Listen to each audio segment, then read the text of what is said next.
उपहार हो जब कहीं भगतिया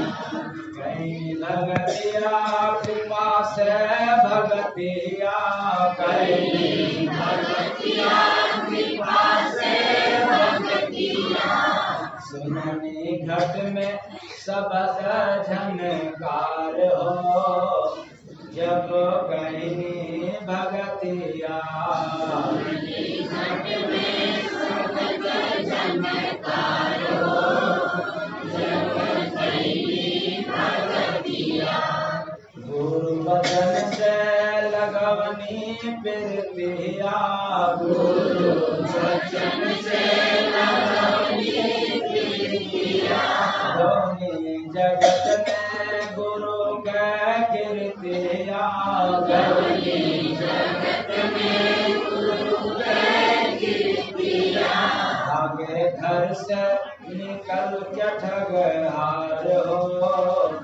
जब कहीं भगतिया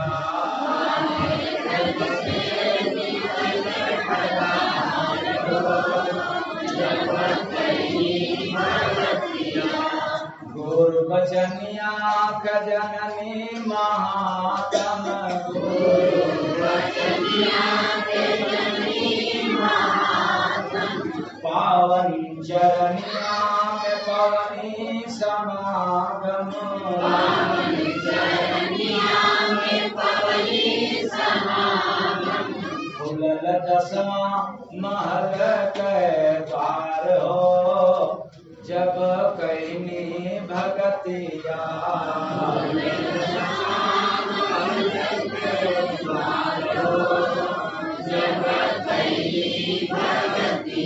भवरोग सारा वचन से नसायल भवरोग सारा वचन से नसायल दुनिया का दुख सुख चिंता परायल दुनिया का दुख सुख चिंता परायल साहेब दिहन रतन धन सार हो जब कहीं भगतिया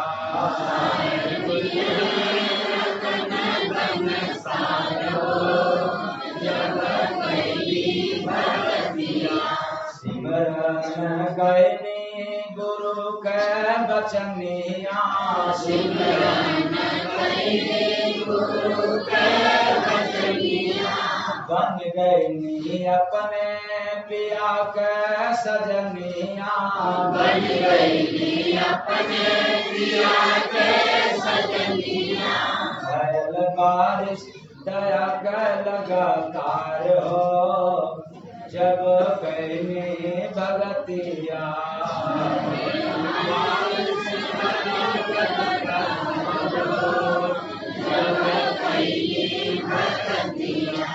जय गुरु बंदे गुरु रूप भगतिया जय गुरु बंदे गुरु रूप भगतिया करती है अरबों में कोई सुरतिया करती है अरबों में कोई सुरतिया देखनी आपन वतन इस बार हो जब कहीं भगतिया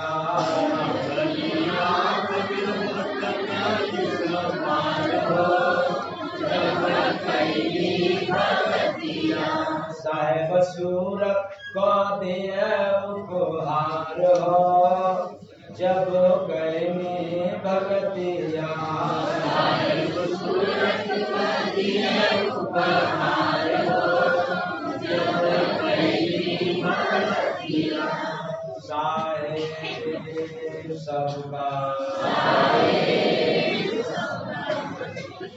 तो बड़ी दुर्लभ बात भजन में सुनने को मिला। वो क्या साहेब सूरत को दिए उपहार उपहार का मतलब क्या होता है भाई?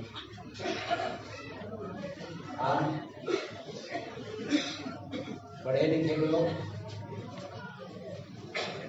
उपहार का मतलब अर्थ क्या है? जोर से बोलो, क्या बताएं? शाबाश, बहुत बढ़िया। तो लगता है कि मास्टर लोगों ने बताया। अच्छा, क्योंकि पढ़ने वालों में तो उतना दम नहीं है आजकल के। तो उपहार का मतलब होता है पुरस्कार, और पुरस्कार का अगर अर्थ लगाया जाए तो बड़ा गहरा होता है, क्योंकि पुरस्कार यह भी नहीं मिल जाता, और पुरस्कार सबको मिलता नहीं है। हर मानव को मिल जाए ऐसा नहीं हमने देखा। हाँ, मानव समाज को ही मिलता है।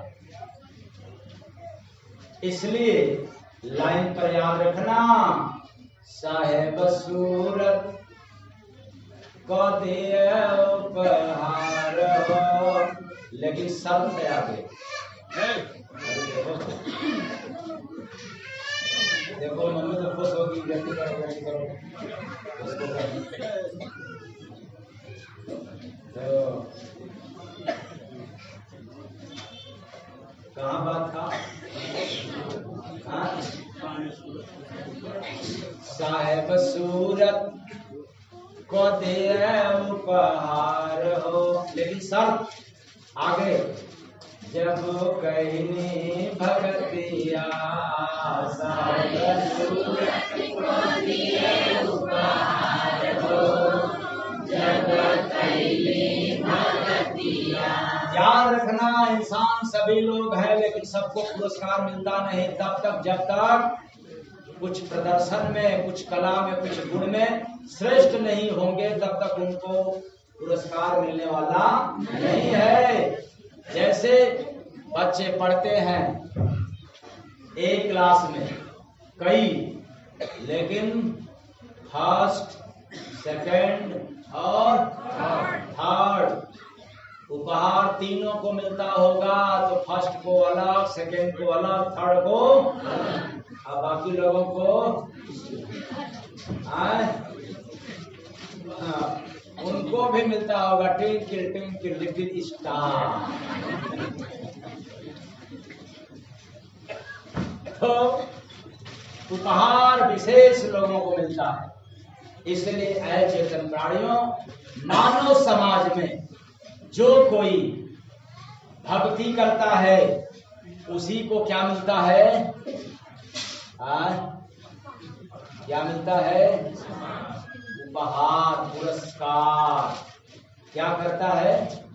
भक्ति। अगर पुजारियों को मिलता तो न जाने कितने पंडा पुजारियों को मिल गया होता। अगर हवन करने वालों को मिल गया होता, मंदिर मस्जिद बनाने वालों को या उनका पूजा करने वालों को मिलता, तो न जाने कितने लोगों को मिल गया होता। लेकिन प्रमाण है, मिला उसी को जिसने भक्ति किया। बोलिए सतगुरु भगवान की जय। क्या किया हो? भक्ति। इसलिए साहेब सूरत को दिए उपहार हो, जब कहने भगतिया। साहेब सूरत को दिए उपहार हो, जब कहने भगतिया। अब आप लोग कहोगे कि काम करने से मिलता है, तो नहीं, ऐसी बात नहीं है संसार में कि केवल हर काम करने से आपको पुरस्कार मिल जाए। यह तो नहीं पाया, क्योंकि जगत के सारे काम, सारे ज्ञान, सारे अनुभव स्वप्न की भांति, इसके भांति स्वप्नों की भांति हो जाता है। जैसे न जाने कितने लोग हम लोगों के लिए काम किए, इसके पीछे वाला पीढ़ी और चले गए, आप स्वप्न समान हो गए। वैसे ही आप लोग भी अपनों के लिए काम कर रहे हैं और चले जाएंगे, फिर सपने के समान हो जाएंगे। इस जगत में कुछ भी बचाने के लिए नहीं है। यदि आप सोचते हैं कि हम कुछ काम करके बचा लें तो ऐसा कुछ होता नहीं, उल्टा है ये बात। लेकिन समझेंगे क्योंकि उलट भेदनी पर उल्टी बात पर ज्यादा जोर दे रहा हूं, सीधा तो सभी लोग समझ जाते। इस संसार में सब कुछ सपने की भांति है और यहाँ कुछ बचाने जैसा नहीं है, बचाने लायक कुछ है ही नहीं। तो जब बचाने लायक नहीं है, दुनिया सपने की भांति है, तो करना क्या चाहिए? बांट दो। क्या कर दो? तो आप लोग बांटते हो? बांटना मत, बढ़ जाएगा। क्या हो जाएगा? हट जाएगा। लेकिन इस संसार का एक अटूट नियम है, अटल नियम है। मजा तो तब मिलता है जो संसार में आकर के, स्वप्नवत जैसे दुनिया में आकर के भी बांट देता है। क्या कर देता है? और आप लोग बांटते नहीं। जो बांट देता है उसको बड़ा मजा मिलता है, बड़ा सुख मिलता है, सुकून मिलता है और उसका बच जाता है। और जो बचा लेता है उसका तो लूट जाता है, खत्म हो जाता है। बड़ी उल्टी बात है, तो समझ में नहीं आ रहा है, कैसे समझेंगे इसको? जो बांट दिया उसका बच गया और जो बचा लेता है उसका लूट लिया जाता है। और किसी संत महापुरुष का प्रसिद्ध वचन है, बड़ा मजबूती के साथ, जो बचाएंगे खो देंगे और जो खोने को राजी है उसका बच जाएगा। लेकिन ये गणित केवल सुनने में उल्टा है, पर समझ जाएंगे तो क्या हो जाएगा? साधारण गणित तो कहता है कि बचाओ, जितना हो सके बचाओ, गवाओगे तो खो जाएगा, ये साधारण गणित कहती है। लेकिन एक बात और तय है, असाधारण क्या है? दे दोगे तो बच जाएगा। तो फिर क्या देना चाहिए? जो आपने दिया था वो बच गया, जो आपने दिया था या जो आप देंगे वो क्या हो जाएगा? बच जाएगा। और जो नहीं देंगे वो क्या हो जाएगा? समाप्त हो जाएगा। फिर भी समझ नहीं आ रहा, गणित उल्टा है।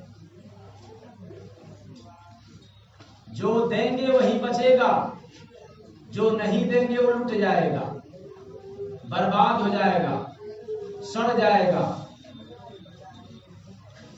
और इस जगत में सबसे समृद्धशाली व्यक्ति वही है जो विदा होते वक्त, यहां से जाने से पहले, जिसने अपना प्रेम बांट दिया। क्या बांट दिया? प्रेम। अब जरा ईमानदारी बताओ, गणित उल्टा है, लेकिन मैं आप लोगों से सवाल पूछ रहा हूं, गणित में से ही बताओ, प्रेम आप लोग बांटते हो? मैं नहीं कह सकता आप दौलत बांटो, कंजूसड़ा हो आप लोग कहां से बांटोगे? ये सभी खुद ही भिखारी है, भिखमंगे है, कमाने वाले, भला ये कहां से बांटेंगे? लेकिन प्रेम बांटते हो? नहीं ना? क्या बात। गणित उल्टा है। साधारण गणित कहता है कि बचाओगे तो बचेगा, और साधारण गणित कहता है लुटाओगे तो बच जाओगे। प्रेम लुटाओ, जितना हो सके अपना प्रेम लुटाओ, सबको सबके पास पहुंचाओ। और प्रेम लुटाने वाला अमर होकर के चला गया, बच गया संसार में। वो अमर हो गया और केवल अपने मियाँ बीवी बेटा बेटी में प्रेम करने वाले जो मर के चले गए, उनका कोई नाम लेने को तैयार नहीं है। जो बचाया वो लुट गया और जो लुटा दिया क्या हो गया? क्या करोगे कल से आप? बचाओगे कि लुटाओगे? सबसे प्रेम करोगे कि केवल अपने बेटे बेटी से करोगे?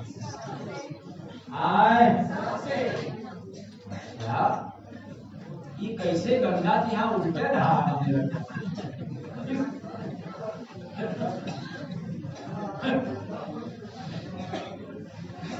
तो जिसने अपना प्रेम बांटा,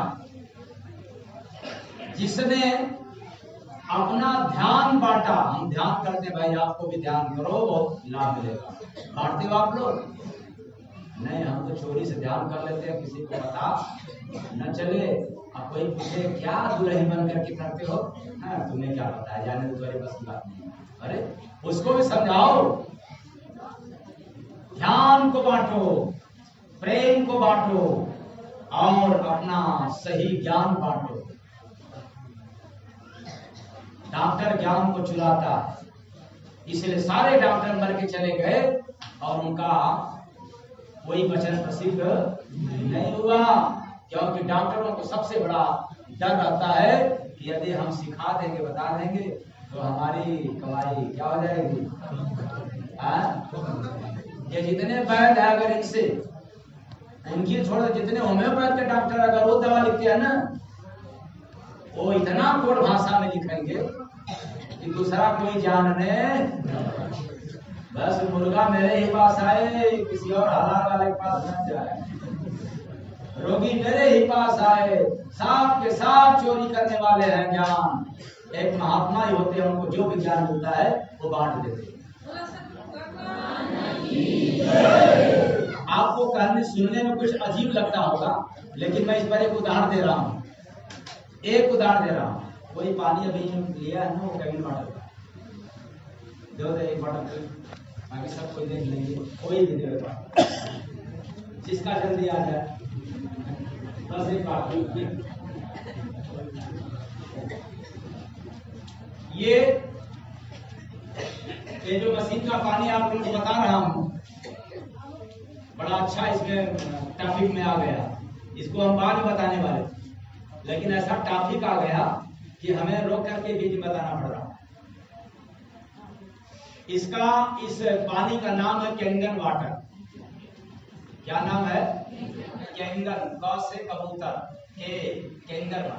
कैंगन वाटर एंकलाइन मशीन।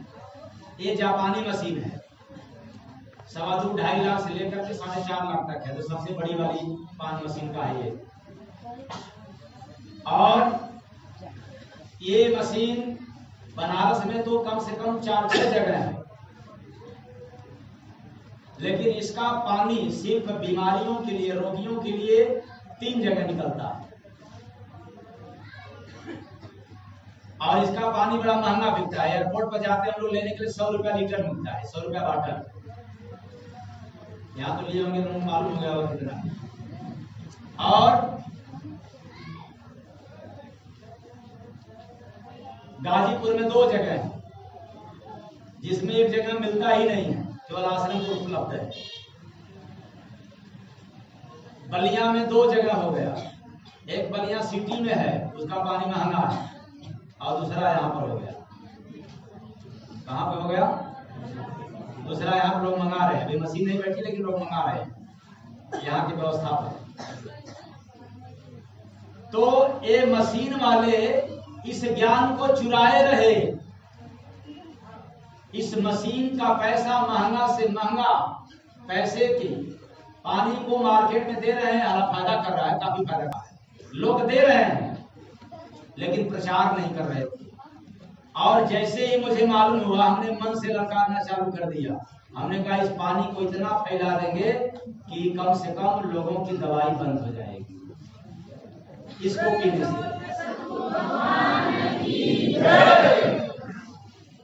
क्यों कि हमने देखा बनारस आश्रम पर सेकेंड स्टेज के कैंसर के रोगी को रोक रखा हूं और इस मशीन का उसको निकाल करके ताजा ताजा पानी पिलवा रहा हूं। वो कह रहा है रोगी कि हमें आराम नहीं है, सेकेंड स्टेज का कैंसर। जिसका बहुत ज्यादा मोटापा है, नहीं घट रहा है, इसको डेली पिए, जितना पानी पीता है उतना डेली का डेली ले जाए।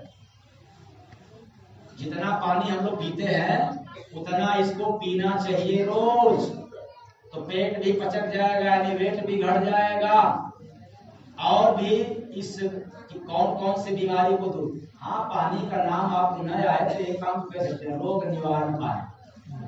अगर कैंगन वाटर करने में असुविधा हो तो इसको क्या कर सकते हैं, रोग निवारण पानी। तो जिसका पेट पुराना से पुराना खराब हो, पेट साफ न होता हो, भूख न लगता हो, गैस का, बवासीर, हार्ट में नस की ब्लॉकेज, सर का दर्द पुराना हो, और शुगर, थायराइड, बीपी, इतने बीमारी को अगर ये 3-4 महीना पानी को पी लिया जाए तो दवा से छुटकारा। ऐसा है इसका गुण। शुगर को बिल्कुल नॉर्मल। और जितने लोग बनारस कार्यक्रम में गए होंगे और 3 दिन रुक करके जो केवल पानी का सेवन किया होगा, उस 3 दिन के दौरान उसको बड़ा शरीर में हल्कापन समझ में आया होगा। ऐसी बातें गलत है या सही है बताएं? कितने लोग को ये महसूस हुआ था? अच्छा, ढेर सारे, तब तो ठीक, तब सही मैं कह रहा हूँ, प्रमाण ज्यादा मिल रहा है। तो इतना जबरदस्त है इसके अंदर, मतलब पुराना बीमारी है तो आपको थोड़ा लंबे समय तक पीना पड़ेगा, दवा से छुटकारा हो जाएगा। और यहाँ के क्षेत्रवासियों को या अगल बगल वालों के लिए यहाँ पर उपलब्ध मिलेगा। इसका डेली यानी ताजा जल ज्यादा काम करता है। आज मंगा करके पिएंगे तो बहुत ज्यादा काम करेगा, कल में थोड़ा सा कम हो जाएगा, परसों में उससे भी ज्यादा कम हो जाएगा, और चौथे दिन तो हैंडपंप का पानी हो जाएगा। लेकिन हैंडपंप से 20 रहेगा, पानी जरूर रहेगा लेकिन हैंडपंप से 20 रहेगा। तो साथ में और भी संदेश दे रहा हूं कि आप लोग रोग निवारण पानी के बारे में आकर के मेरे से मत लिखवाइएगा, जाकर के उधर ले लीजिएगा और कल से आकर के लेना चालू कर दीजिए। 1 हफ्ता से 10 दिन के बीच फिर मेरे से मिलिए, या जब मैं 23 तारीख को आता हूं तब उसी में किसको बढ़ाना है किसको घटाना है, जो लक्षण बताएगा उसके अनुसार बता देंगे। अभी मशीन का सबसे लो क्वालिटी वाला पानी 1 हफ्ता 10 दिन सबको चलेगा। अब किसको कितना सूट किया है, किसका कौन बीमारी है, उसके अनुसार पानी का पीएच मान बढ़ाकर बताएंगे। आई बात समझ में? हाँ, इसको पीने से एक और भी नुकसान हो सकता है। फायदा तो 99, नुकसान 1। नुकसान क्या है, सभी लोग ध्यान से सुन लो, भीड़ में हम नहीं बता पाएंगे। कुछ लोगों को यह पानी पीने के बाद हो सकता है पेट में तनाव आ जाए, गैस बन जाए, तो दूसरे दिन क्या करना है, यही पानी मात्रा में कम पीना। अगर 1 लीटर पीने में आपका पेट भारीपन हो जा रहा है तो कल से 1 लीटर पानी ले जाना, लेकिन आधा एक दिन पीना और आधा दूसरे दिन, बीच में भर का पानी पीना। थोड़ी समझ आ गया? अगर 2 लीटर पीने में आपको पेट में तनाव भारीपन हो गया तो 1 लीटर एक दिन पीना, दूसरा बॉटल दूसरे दिन पीना, अब बीच में घर का पानी पीना। बस 2-3 बार करना पड़ेगा, उसके बाद फिर पूरा पानी पचना चालू हो जाएगा। आगे समझ में?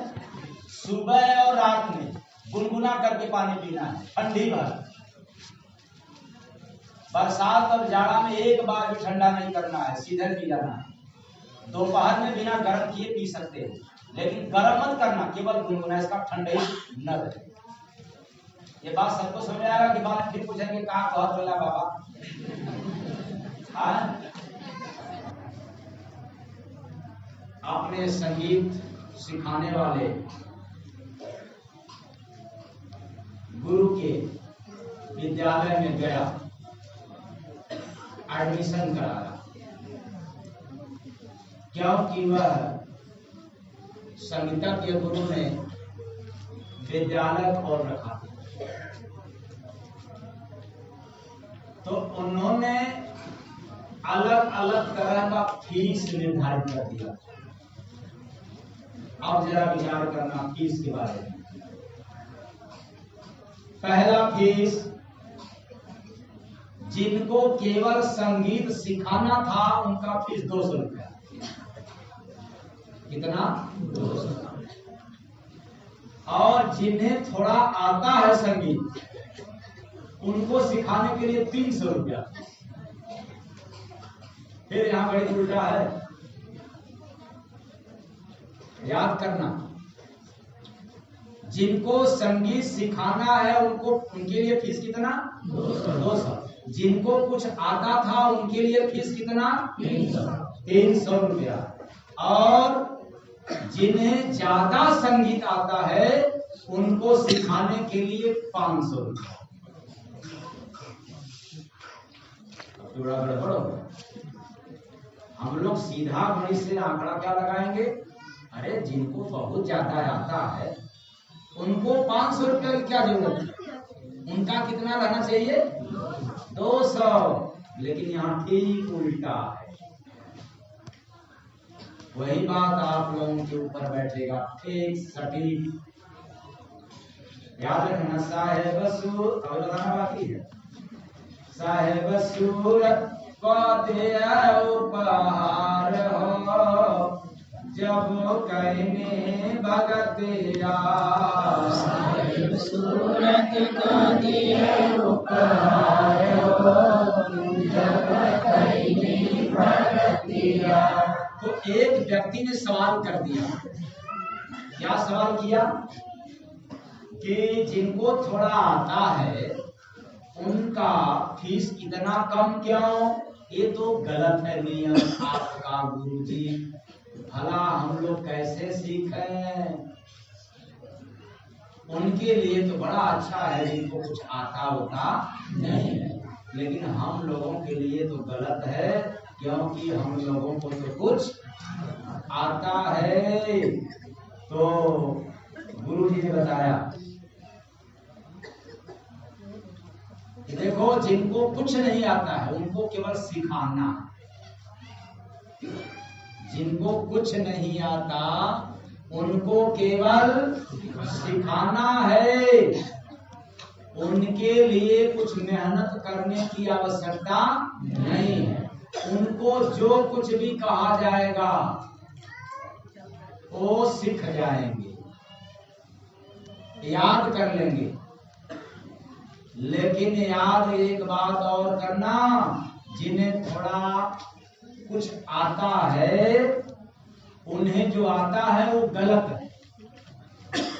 इसलिए उन्हें पहले वाला संगीत भुलवाना ये बहुत टेढ़ी बात।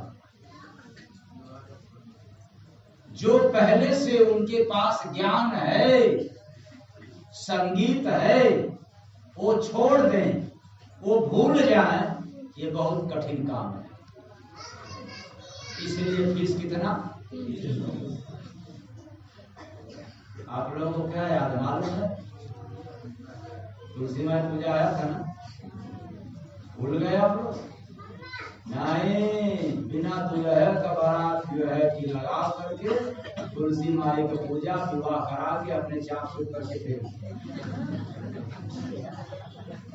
अब बिटिया में माई की पूजा करा, दिया करा, कराई नहीं कराई थी। अभी जो त्योहार गया है कराई ना। और तुम्हारी कन्या बेचारी बिटिया जो है अपने माई बना के विवाह करती और हर साल कराती है। जबकि नियम क्या है? माई बेटी की विवाह कराए तो शुभ है, या बिटिया माँ की दुआ करा दे शुरू, लेकिन ये ज्ञान भूल सकता नहीं, ये बड़ा कठिन काम है। शनिवार का दिन आएगा तो ग्रह के नाम पर पीपल के पेड़ के पास जाकर के कच्चा धागा लपेटेंगे और बढ़िया से पूजा करेंगे। ये ज्ञान भूलना बहुत कठिन है, इसलिए चार्ज ज्यादा है। बता देना तो आसान है, हम बताएंगे वो सीखेगा, लेकिन जो सीख चुका है उसको भुलाना बहुत। तो आप लोग भूल जाओगे कि नहीं? हाँ, छठ माई की पूजा कितने लोग भूल गए? बाकी लोग भूलना मत, अरे दोष लग जाएगा। कितनी बार कह दिया माई पूजा का नाम छठ माई, अब पूजा समाप्त होता है जब सूरज बाबू दिखती है तब नाम माई, नाम छठ माई। अब पूजा समाप्त कब होता है? जब सूरज बाबू का दर्शन होता है। बड़ा गजब है। और किस शास्त्र की माई है? पता संतोषी किस शास्त्र की माई है, लेकिन पता नहीं, करते रहते हैं। दीपावली के दिन भगवान राम की पूजा होना चाहिए, लेकिन किसका करते हैं? लक्ष्मी और, लेकिन मानते तो ज्ञान जो आपको मिल गया है वह भुलवाना बहुत टेढ़ी खीर है, इसलिए चार्ज क्या है? बोलिए सत भगवान की जय। और पहले वाला भुलाना, और जिसको और ज्यादा आ गया है, जिसको संगीत ज्यादा से ज्यादा आ गया है और उसको संगीत का पाठ पढ़ाने के लिए उसको ज्यादा भुलवाना पड़ेगा, और ज्यादा जल्दी भूल नहीं पाएगा, इसलिए उसका सबसे ज्यादा चार्ज है। कितना? 500 रुपया। तो बताओ गणित सही है कि गलत है? तो आप लोगों को सेट बैठता है नहीं बैठ रहा है? अब कोई महात्मा कहे कि देखो भाई पूजा पाठ तीर्थ व्रत ये तो प्रथा, ये प्रचलन है, इससे पाप नहीं घट सकता। पाप जब भी घटेगा तो संत के दर्शन से और संत की वचन सुनने से, भक्ति भजन करने से, दान पुण्य करने से। लेकिन पहले वाली बात भूल जाते हो? नहीं, हम पूजा तो कर लिया, यही तो भजन है हमारा। तीर्थ में चले गए, हाँ भक्ति तो कर लिया हमने, लेकिन समझ में नहीं आता है कि असल में भक्ति क्या है। तो असली में भक्ति को जान लो, माला घुमाना यानी कंठी घुमाना, तीर्थ व्रत करना, उपवास करना, पूजा करना, होम करना, यज्ञ करना, एक लोटा जल गिराना, अगरबत्ती घुमाना, ये भक्ति नहीं है। इसलिए पुरस्कार नहीं मिलता। साहेब सूरत तो दिए उपहार हो, जब कहीं भगतिया। साहेब सूरत तो दिए उपहार हो, जब कहीं भगतिया। तो सूरत मीन्स आत्मा, भजन आत्मा से होता है, देह से नहीं। जितना आप देह से काम करते हो ये भजन नहीं हो सकता, ये ध्यान नहीं हो सकता, ये सत्संग नहीं हो सकता। क्योंकि आप कान से सुन करके कान से निकाल दिया तो फिर सत्संग कहां से हुआ? ये तो देह से सुना, देह से निकाल दिया। शरीर के द्वारा जो भी क्रिया होती है वो नश्वर है, उसका नाश हो जाना तय है। इस देह को पा करके, देह को समझ करके चाहे जितना सही काम कर लो, यह भी एक दिन निकाम हो जाएगा। और जो आत्मा को समझ करके काम करता है उसके द्वारा किया गया कार्य कभी समाप्त नहीं होता। इसलिए भक्ति पूजा में बड़ा अंतर है। भक्ति में कंठी माला घुमाने की आवश्यकता नहीं, भक्ति तो श्वास से होती है। किससे होता है? और श्वास कभी रुकती नहीं है, इसलिए भक्ति कभी रुकता नहीं। हम न करें अलग बात है, और करना चालू कर दे भक्ति शुरू हो जाए। तो गुरु के वचन का अक्षरतः पालन करना ही भक्ति। किसका पालन करना? कौन गुरु? जो श्वास का भेद बताए, जो श्वास का राज बताए, पर्दा खोले, उसके वचन का पालन करना ही भक्ति है। बाकी भगवान का पर्दा खोले और भोलेनाथ का पर्दा खोले, तीर्थ व्रत पूजा पाठ का पर्दा खोले, तो भी उसके बाद का पालन करने की जरूरत नहीं है। लेकिन जैसे ही कोई श्वास का पर्दा खोले, फिर उसके वचन का पालन करना ही भक्ति कहलाता है। बोलिए सद्गुरु भगवान की जय। इसलिए भक्ति में कोई दिखावट बात नहीं, कोई ढोंग आडंबर पाखंड नहीं होता। जब सारे ढोंग आडंबर पाखंड मजहब रीत रिवाज प्रथा से मुक्त होकर के एक प्रभु की आराधना अपने मन मंदिर में जो करता है, उसी आत्मा को परमात्मा का उपहार मिलता है। बोलिए सद्गुरु भगवान की जय। अब थोड़ा ये अरबों में मिलते हैं, वरना कछुआ की मुड़ी की तरह थोड़ा आ गया छठ की पूजा तो कर ले, नहीं तो अगल बगल वाले जीने नहीं देंगे। और शनिचर का दिन आ गया तो थोड़ा पीपल का भी पूजा कर लो, नहीं जीने नहीं देंगे। फिर किसी का पूजा आ गया तो कर ले, नहीं तो समाज जीने नहीं देगा। तो कछुआ के मुड़ी की तरह अंदर और बाहर भक्ति तो कर रहा है, लेकिन वो भी कर रहा है, प्रदर्शन भी कर रहा है, तो उसको उपहार मिलने में अभिव्यक्त है। इसलिए याद रखना, बहुत कठिन काम है। हर दौड़ने वाले को पुरस्कार नहीं मिलता, दौड़ने में जो फर्स्ट होता है, सेकंड होता है, उसको मिलता है। हर पढ़ने वालों को मिलता नहीं है, किसी तरह से हर भक्ति करने वालों को मिलता नहीं है। लेकिन जिसने अक्षरतः पालन कर जाता है, उसी को गॉड गिफ्ट मिलता है। तो साहेब सूरत पाते उपहार हो, जब कहने भगतिया